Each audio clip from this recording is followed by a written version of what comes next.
Good morning, students. How are you all? I hope you all are fit and fine at your place.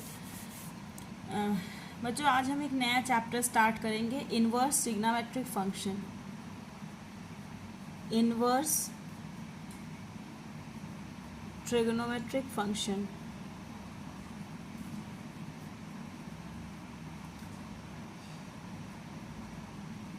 ये वही उसी inverse function की हम बात कर रहे हैं जो हमने पिछले चैप्टर में पढ़ा था, है ना. इनवर्स फंक्शन क्या होता है? अ फंक्शन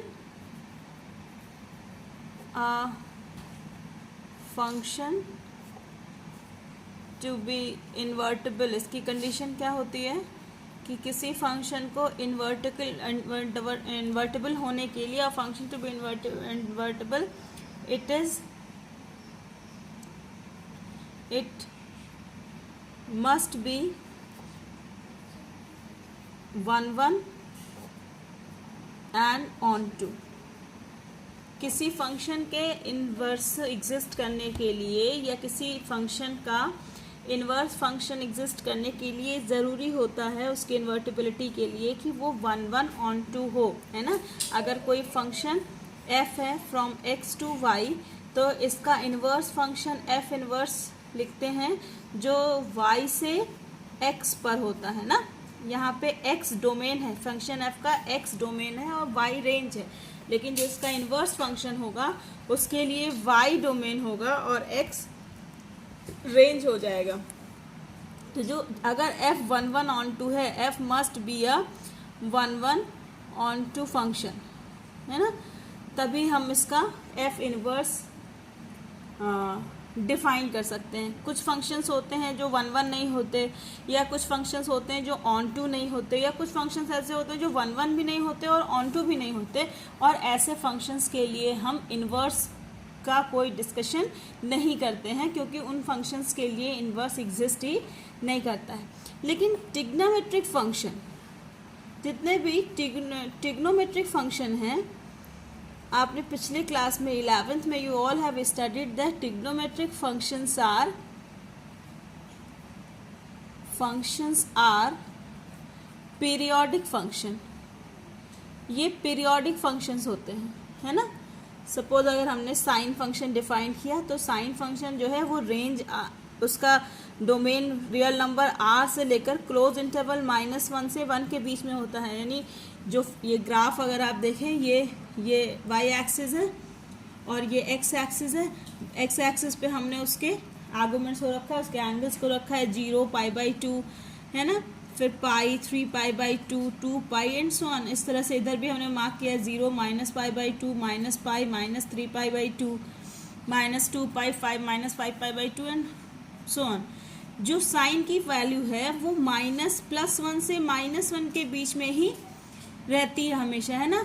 0 पर साइन 0, π/2 पर 1, पाई पे 0, फिर 3π/2 पर -1 और फिर 2π पे जाके 0. ये एक इंक्रीजिंग फंक्शन है, इंक्रीजिंग पीरियोडिक फंक्शन है ना साइन का. फिर इसके बाद जैसे ही ये 0 पर 0 है, फिर पाई पर अपनी वैल्यू एक बार इसकी 0 हो जाती है. लेकिन आप अगर यहाँ से देखें 0 से लेकर और 2π तक, है ना, या सॉरी π/2 से लेकर और 3π/2, इस तरह से अगर देखें इतनी दूर में, तो यहाँ पे वैल्यू रिपीट नहीं हो रही है कहीं पर भी. लेकिन ऐसे अगर पूरा ग्राफ देखें तो बार बार वैल्यू 0 पर 0 है, फिर पाई पर 0 है, फिर 2π पर 0 है ना. तो π/2 पे 1 है, फिर 5π/2 पे 1 है. इस तरह से ये बार बार अपनी वैल्यूज़ को रिपीट करते हैं, है ना. 2π इंटरवल के बाद ये अपनी वैल्यूज़ को रिपीट करते हैं, इसलिए हम इन्हें पीरियोडिक फंक्शंस कहते हैं.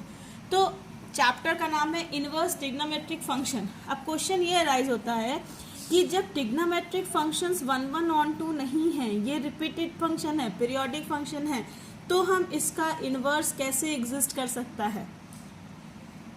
तो इसका इनवर्स कैसे एग्जिस्ट करता है? नेचुरल डोमेन और नेचुरल रेंज पर ये सही है कि किसी भी ट्रिग्नोमेट्रिक फंक्शन का इनवर्स एग्जिस्ट नहीं करता है. लेकिन अगर हम इसके डोमेन और रेंज पर कुछ रेस्ट्रिक्शंस लगा दें, ठीक है, डोमेन और रेंज पर कुछ रेस्ट्रिक्शंस लगा दें, तो उन रेस्ट्रिक्शंस के साथ हम इसके 1 ऑन 2 होने को उस पर्टिकुलर रेंज में, उस पर्टिकुलर वैल्यू के लिए हम ये शो कर सकते हैं कि इन्वर्स ट्रिग्नोमेट्रिक फंक्शंस 1 ऑन 2 होते हैं, और उस पर्टिकुलर इंटरवल में जब वो 1 ऑन 2 होंगे तो उसका इन्वर्स भी एग्जिस्ट करेगा, और हम तब उसके इन्वर्स फंक्शन के बिहेवियर को स्टडी कर सकते हैं। ज़रूरत क्या है इन्वर्स फंक्शन को पढ़ने की? जब हम साइंटिफिक कैलकुलेशंस करते हैं तो कई बार हमें आर्गुमेंट्स की वैल्यू, ट्रिग्नोमेट्रिक फंक्शंस के आर्गुमेंट्स की वैल्यू निकालनी पड़ती है। तो ऑब्वियसली अगर sin x is equal to y दिया है तो x की वैल्यू साइन इनवर्स y के बराबर होगी, है ना। यहाँ पे हमें इन्वर्स फंक्शन की ज़रूरत पड़ेगी। हम बिना इन्वर्स फंक्शन डिस्क्राइब किए इस x की वैल्यू नहीं निकाल पाएंगे। तो आर्गुमेंट जब हमें कहीं निकालना होता है तो हमें ट्रिग्नोमेट्रिक फंक्शंस के इन्वर्स की ज़रूरत पड़ती है, और इसलिए हमें इसका बिहेवियर पता होना ज़रूरी है। वैसे बेसिकली जो है, अगर हम इसके नेचुरल डोमेन और रेंज की बात करें तो किसी भी ट्रिग्नोमेट्रिक फंक्शन के लिए हमें उस नेचुरल डोमेन और रेंज में इन्वर्स एग्जिस्ट नहीं करता है, इन्वर्स नहीं मिलता है। लेकिन अभी हम पढ़ेंगे कि कुछ पर्टिकुलर पीरियड्स की बात करें, इंटरवल की बात करें, जैसे जब हम, तो अगर y equal to sine x, ये ग्राफ बन रहा है, ये ग्राफ, ये हम लोगों ने फर्स्ट ईयर में भी ये ग्राफ बना है, पढ़ा है। तो y is equal to sine inverse, हमने अभी अभी डिस्कस किया था कि डोमेन रेंज बन जाता है और रेंज डोमेन बन जाता है, तो ये ग्राफ ऐसे पलट जाएगा, पलट जाएगा। मतलब अब ये जो इसका इन्वर्स फंक्शन होगा वो -1 से r की तरफ होना चाहिए, है ना, इसके इन्वर्स के लिए फंक्शन। तो अगर हम देखें यहाँ पे -π/2, ये जो इन्वर्स वाला ग्राफ है ये है -π/2 और ये है +π/2, है ना। यहाँ पर वैल्यू +1 और यहाँ पर वैल्यू -1। तो यहाँ से यहाँ तक अगर आप देखें तो इतनी दूर में फंक्शन 1 ऑन 2 है, कहीं पर भी वैल्यूज ओवरलैप नहीं हुई हैं और ना ही कोई पॉइंट छूटा है, कॉन्टिन्यूअस फंक्शन है ना इतनी दूर में ये। तो क्लोज इंटरवल -π/2 से π/2 के बीच में अगर केवल हम फंक्शन को लें, साइन के फंक्शन को लें, तो हमें इसका इन्वर्स एग्जिस्ट करता हुआ दिखेगा, ठीक है। ऐसे ही -π/2 से -3π/2 ये वैल्यू लें, -π/2 से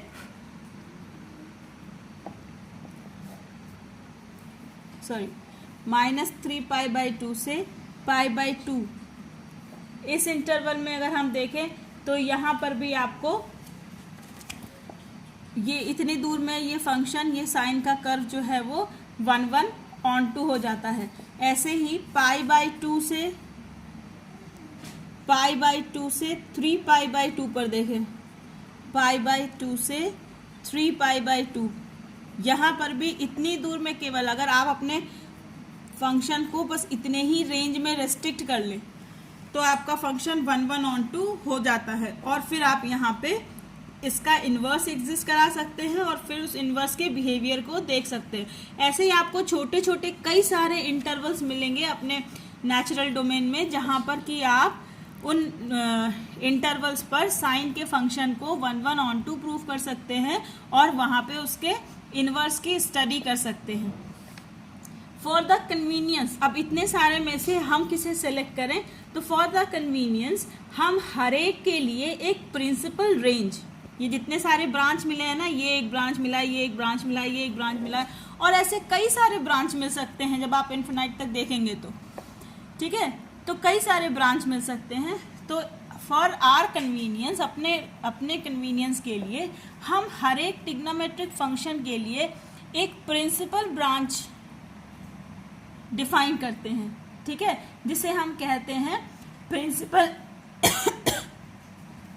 प्रिंसिपल ब्रांच, और उसमें जो वैल्यूज रहती हैं उन्हें हम कहते हैं प्रिंसिपल वैल्यू। ठीक है, तो ऐसे ही जब हम साइन का डिफाइन करेंगे, मतलब साइन इनवर्स का फंक्शन डिफाइन करेंगे, तो साइन इनवर्स कहाँ से कहाँ तक होगा फंक्शन? साइन इनवर्स -1 से -1 + 1 क्लोज इंटरवल से क्लोज इंटरवल -π/2 से π/2। इस फंक्शन में, इस रेस्ट्रिक्टेड डोमेन और रेंज में हमारा साइन फंक्शन जो है, साइन फंक्शन ये 1/(1)(2) होगा, और इस रेंज में इसका इन्वर्स एग्जिस्ट करेगा, और तब हम इसके इन्वर्स के बिहेवियर की स्टडी कर पाएंगे। मतलब हम अगर कहें कि साइन हमारा डिफाइंड हो -π/2 π/2 क्लोज इंटरवल टू -1 to +1, ठीक है। अगर डोमेन हम इतना ही लें, सिर्फ -π/2 से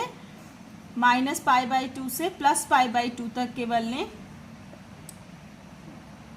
उसके नेचुरल रेंज -1 से 1 पर, तो ये फंक्शन 1/1 भी है और ऑन2 भी है, और 1/1 ऑन2 है तो इसका इन्वर्स एग्जिस्ट करेगा। और वो इन्वर्स कहाँ से कहाँ तक होगा?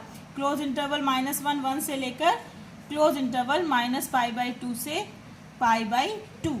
ये जो -π/2 से π/2 है, इसे हम कहते हैं प्रिंसिपल ब्रांच। इसे हम क्या कहते हैं? Principal branch. ऐसे ही आप एनसीईआरटी की बुक लेंगे, प्रिंसिपल वैल्यू ब्रांच, या आपके पास जो भी बुक हो, if you have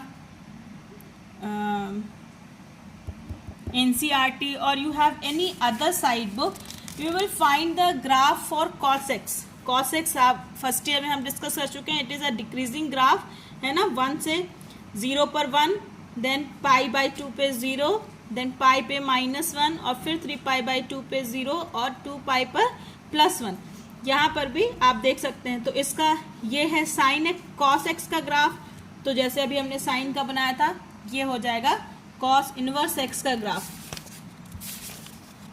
so here is a table for the inverse function, ठीक है। तो अब अगर आपसे कोई पूछे कि as trigonometric functions are the periodic functions and therefore they are not 1/1 onto function, then how you describe the inverse function of these trigonometrical functions?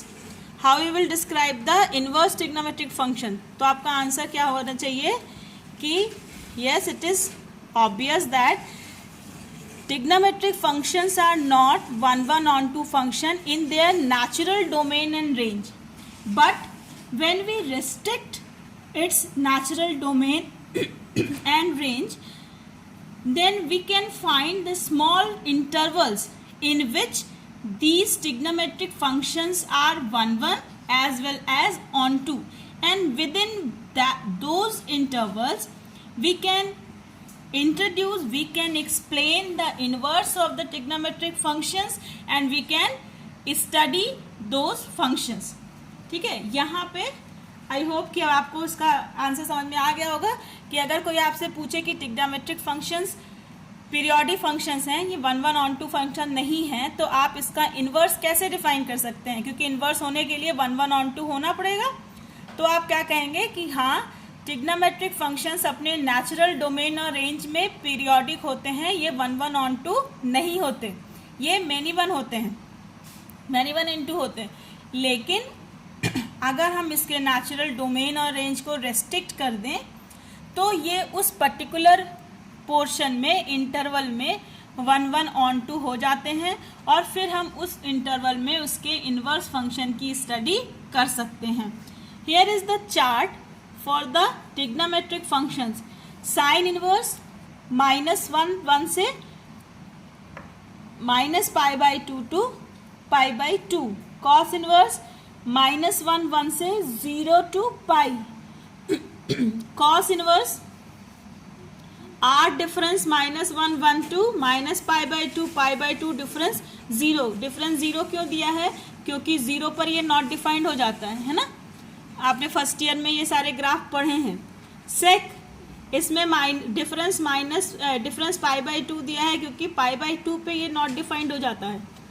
tan inverse, हाँ, make one thing sure, sine inverse का range minus pi by 2 two plus pi by 2 close interval है, means minus pi by 2 and plus pi by 2 are included, but in tan inverse it is open interval minus pi by 2 to plus pi by 2. Obviously I think you can understand it because minus pi by 2 और plus pi by 2 पर tan की value infinite हो जाती है, not defined हो जाती है, इसीलिए हमने माइनस पाई बाई 2 और प्लस पाई बाई 2 को इंक्लूड नहीं करना है।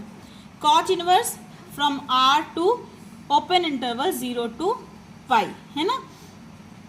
तो it is the end these are the principal branches, है ना, these are the principal branches. हमें जब हमें निकालना होगा किसी इन्वर्स फंक्शन की प्रिंसिपल वैल्यू, तो हमारा आर्गुमेंट हमेशा इसके बीच में ही होना चाहिए। अगर साइन इन्वर्स एक्स है तो यहाँ पर वैल्यू जो है वो साइन इन्वर्स एक्स की माइनस पाई बाई 2 से प्लस पाई बाई 2 के बीच में ही होनी चाहिए।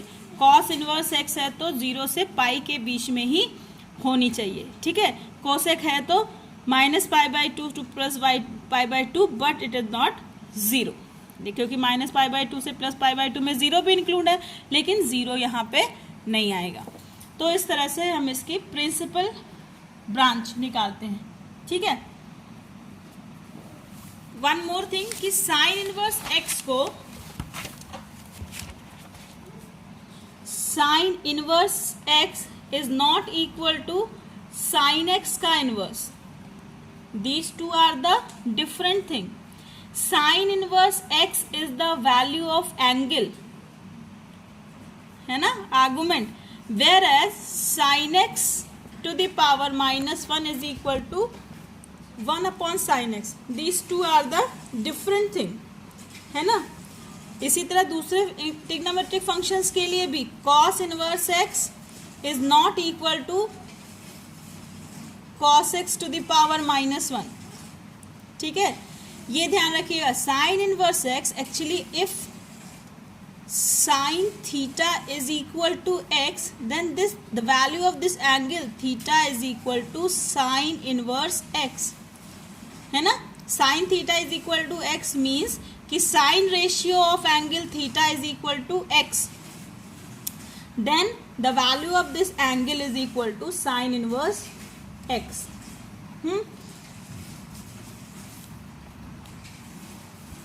अगर कोई पर्टिकुलर ब्रांच नहीं दी गई है, हाँ, whenever no branch of an inverse trigonometrical function is mentioned, we mean the principal value branch of that function.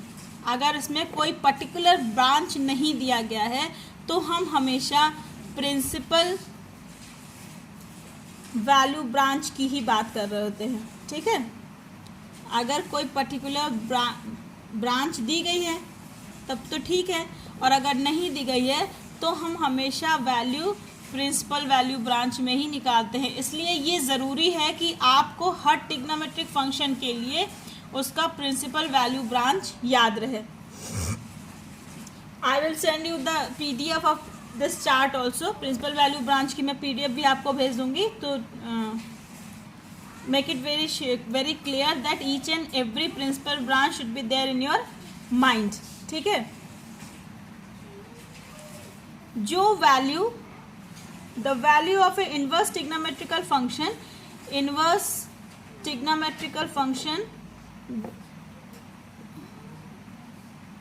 value of inverse trigonometrical function which lies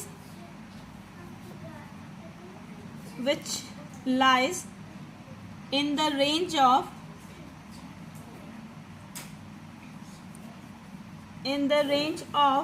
principal branch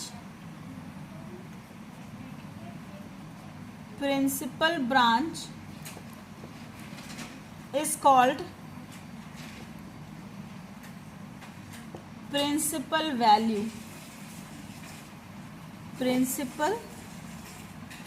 value, ठीक है। जो principal branch में जो value लाई करेगी उसे हम कहेंगे principal value of the inverse trigonometrical function.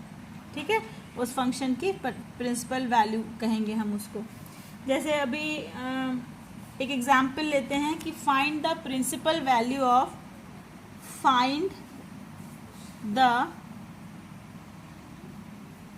Principal value of sine inverse 1/√2 है ना, 1/√2 निकालना है। ठीक है, तो प्रिंसिपल ब्रांच क्या होता है इसके लिए? प्रिंसिपल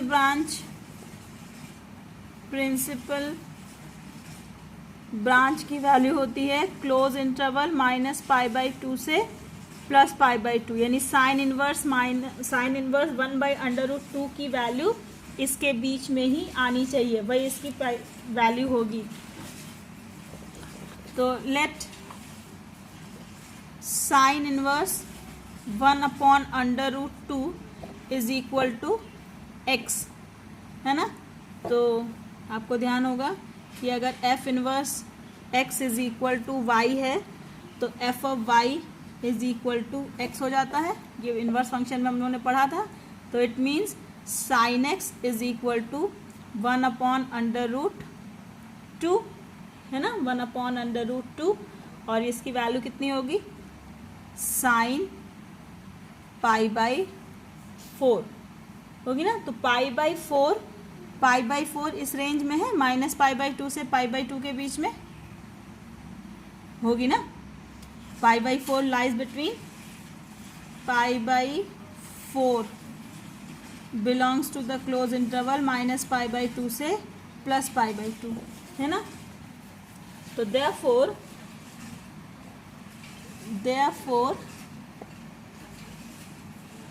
यहाँ से अगर आप देखें तो x इक्वल टू कितना हो गया? Sine x is equal to sine π/4, फिर x इज इक्वल टू π/4, और x किसकी वैल्यू है?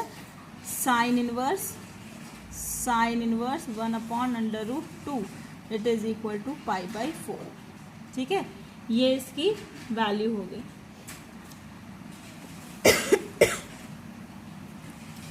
इस तरह से आप इनवर्स फंक्शन की वैल्यूज निकाल सकते हैं। ठीक है, अब कुछ छोटे छोटे से रिजल्ट्स जो हमें इससे प्रूव करना है, जैसे sine inverse of sine x is equal to x। I will solve one for you and then I will give you some questions for your practice. Okay,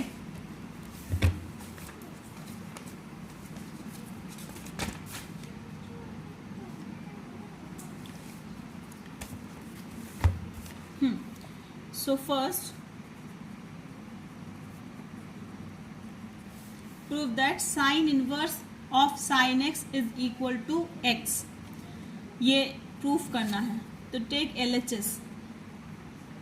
LHS is equal to sin inverse of sin x, sin inverse of sin x। तो let sin x is equal to theta, sin x is equal to theta, then x is equal to sin inverse theta होगा, है ना। क्योंकि फिर वही चीज़ कि अगर f of x is equal to y तो f inverse of y is equal to x। ये इन्वर्टेबल फंक्शंस की प्रॉपर्टी है। तो theta is equal to sine inverse x,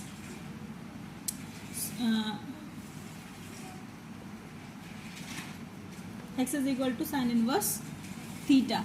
तो x therefore x is equal to sine inverse, और theta की value कितनी है?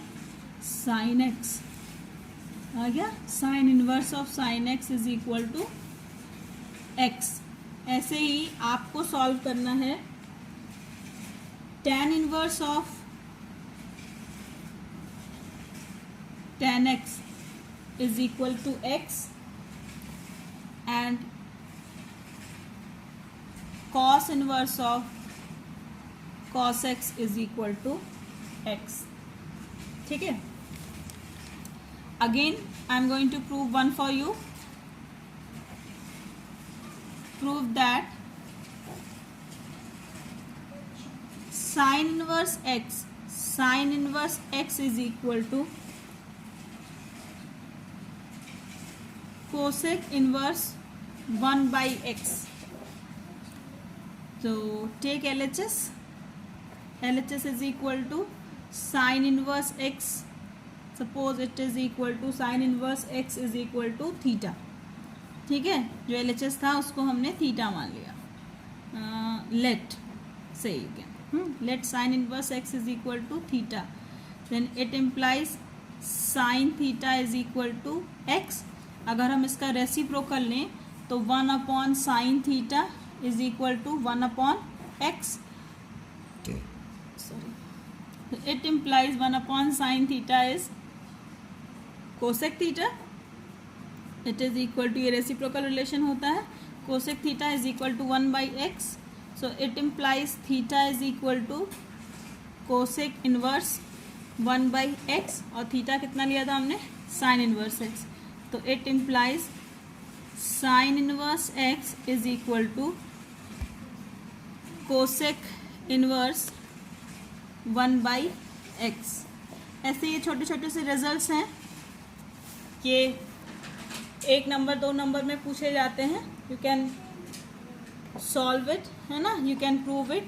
So again, to for you that cos inverse x is equal to sec inverse